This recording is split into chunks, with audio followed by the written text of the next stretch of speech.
мама енді күнде күн шығат, я. Үстің оңнар еттеледі, үстің оңалап, далада жүреді балың домалап, я. Домалап, я, домалап.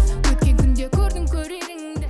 Касается настроения, хорошее настроение, которое приводит меня к вдохновению. Музыка тысячная и 90-е.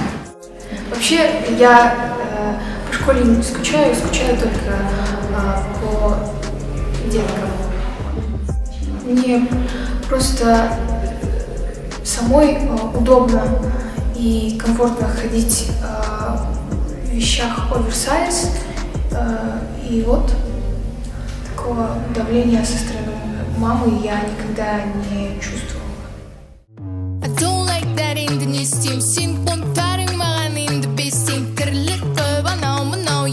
Көз келмейм адамдыр кенетте, бірақ айтып сөз метиме.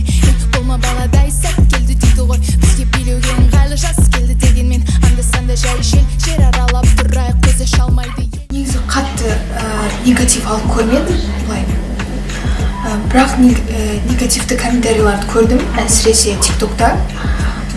Маған қатты әсер еткен жоқ. Мен қалай айтсам болады, күлдім бір жағынан, қуандым ондай да реакцияның бар екеніне.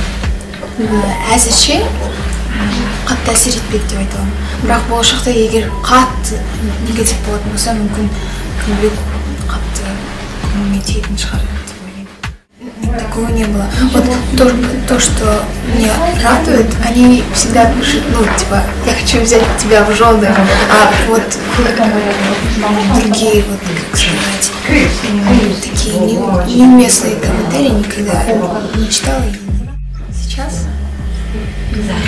Да, в жизнь, в свои мечты.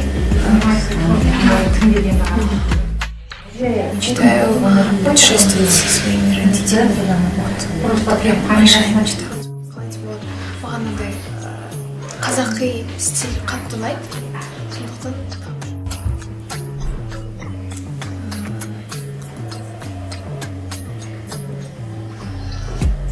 кез келген ана туралы өлең шығар.